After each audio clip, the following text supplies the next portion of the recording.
이번에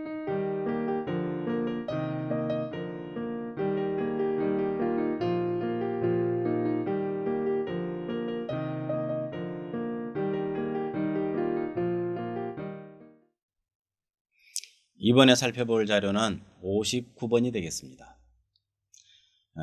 사업을 하고 있는 거예요. 현재 사업을 하고 있는데 잘 안 풀려요. 그래서 사업을 접고 유학을 가면 어떻겠느냐, 이런 이제 질문을 했습니다. 할 만한 질문이죠. 어느 게 나을지 잘 모를 때 누군가에게 물어봐야 될 필요성을 느낄 수 있겠습니다. 어머니가 딸에 대해서 물어본 것 같은데, 자, 그건 중요하지 않죠. 물어본 주체가 중요하니까. 사업을 하는데 잘 안 된다, 그런 조짐이 우선 젊게 나와야 점기가 통했다고 하겠습니다. 젊게 살펴볼까요? 자, 기토가 젊게, 기토가 해월, 네, 어렵군요. 여기가 바로 사업장이 되겠습니다. 현재 사업장. 이거 뭡니까? 정인이군요. 정인은 어떤 사업장일까요? 교육기관, 이렇게 말할 수 있겠습니다. 교육 관련. 그렇다면 이 사람이 하는 사업은 뭐냐? 네, 학원 사업이다. 학원 사업을 하는데 잘 해왔는데 아마 이제 보충학습 그런 거겠죠. 뭐 국영수 그런 거 아니겠습니까? 그래. 그건 좋다. 그런데 어떤 상황에 처했습니까? 금전적으로 큰 어려움이 닥쳤습니다. 왜냐? 재가 귀신이니까. 너무 약하죠? 재가 귀신이니까 금전적으로 어려움이 왔다고 해석을 합니다.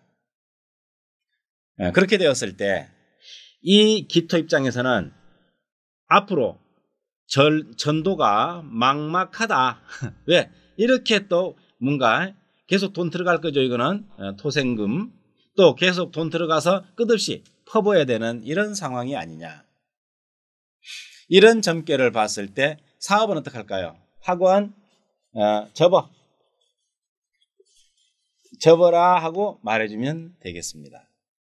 점괘로 봤을 때 재가 귀신이다. 재가 귀신인데 뭘 더 이상 말해서 시간을 끌겠냐. 바로 접어라.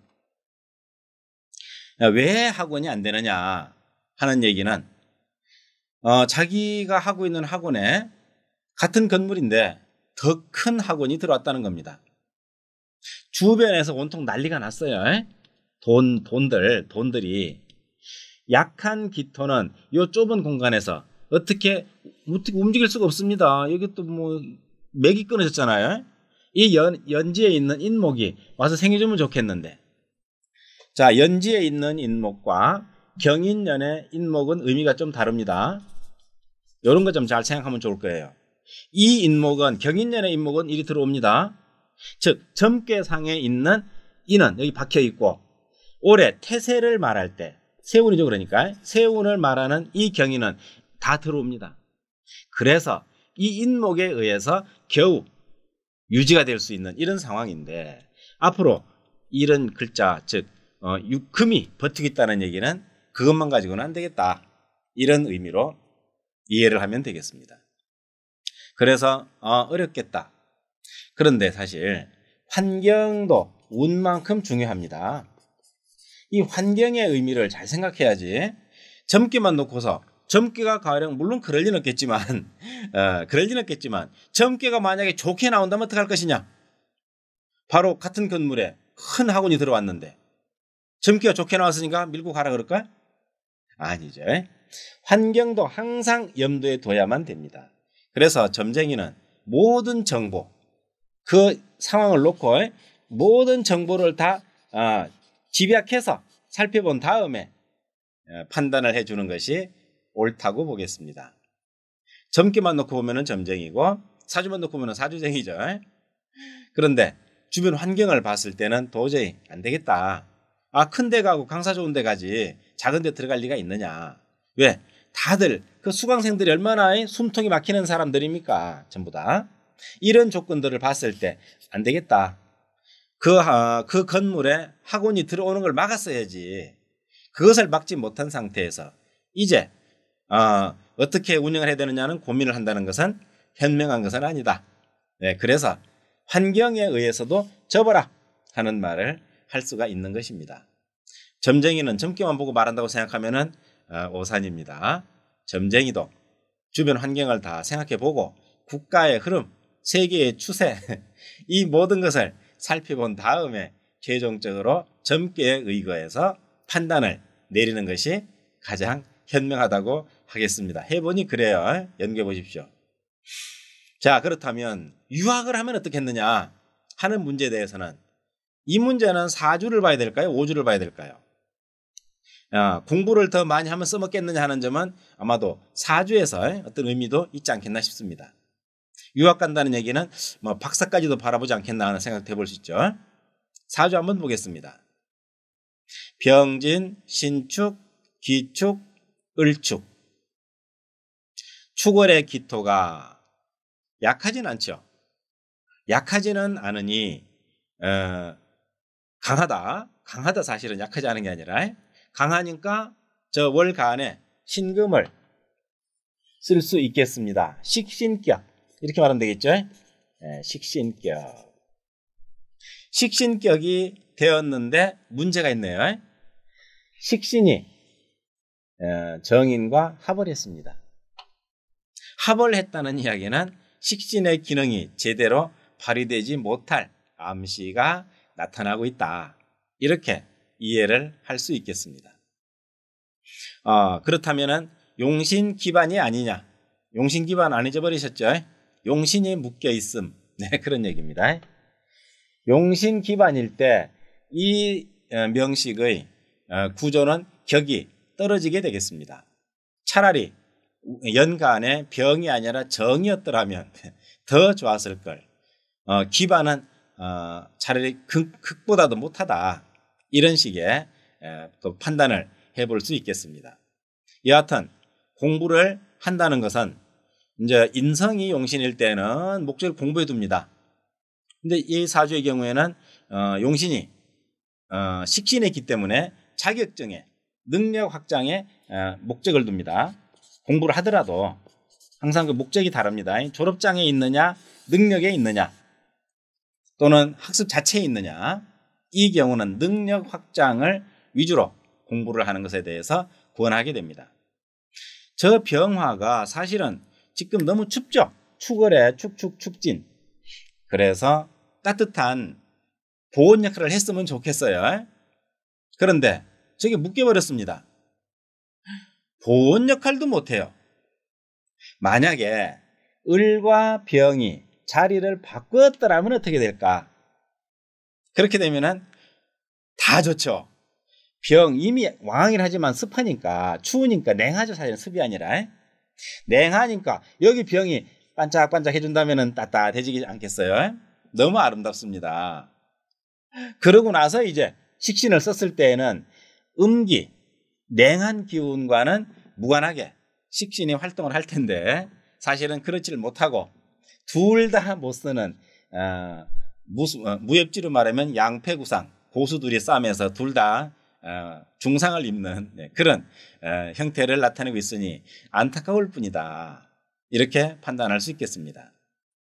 이 사주에서는 항상 속에 재가 전부 다 편재입니다. 편재가 암장되어 있습니다. 그러다 보니까 어떤 그 성급함 또는 조급함 이런 마음들이 항상 속에서 내재되어 있고 국리가 100가지죠. 식신 이렇게 암장된 식신, 투출된 식신 이런 글자들로 인해서 일간은 항상 국리가 대단히 많겠구나.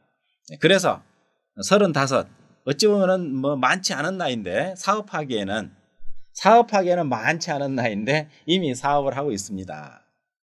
사실은 강사를 권할 수 있겠죠. 이런 구조라면 사주에서는 강사가 좋겠다. 식신만 있고 제가 암장됐으니까. 식신은 뭔가 자기 능력을 발휘하는 전문가니까 원래 아마 강사 출신이라고 보면 되겠습니다. 뭐 자세히는 몰라도. 그러면 강사만 해야지 강사가 왜 학원을 차렸느냐 이런 얘기를 할 수가 있겠습니다. 그거 차리지 말고 강사했더라면 35이면은 얼마든지 대우받고 일을 할 수 있었을 텐데 안타깝게도 사업을 벌리는 바람에 이렇게 또 힘든 상황에 처하게 되었네요. 자, 올해 신수를 본다면 경인년입니다. 인이 들어와서 뭘 하겠느냐? 별 의미 없습니다. 이거 부담만 주지. 경상관이네요. 뭐 상관이니까 상관은 뭔가 좀 새로운 국리를 하겠는데, 자, 경인의 경은 별 힘이 없다. 적천수에는 경인은 양신흥왕 그래서 금도 왕하고 목도 왕하다는 말은 있습니다만은 이 상황에서 경이 들어와서 어떤 좀 좋은 결말을 유도하기에는 마땅치 않은데, 특히 점괘에서 이렇게 의지처가 막 황량하게 망가지는 이런 분위기가 나왔을 때 사주만 놓고 올해 그래도 유지는 되지 않겠느냐 이런 말을 할 수 있는 가능성은 있으나 점괘가 그것을 거부하고 있습니다. 지금 안 되겠어. 그러면은 어쩌겠어요. 도리 없이 쉬어라. 유학해라 그래. 공부해라. 공부해서 뭐 또 자기 자격을 높이는 건 좋겠다.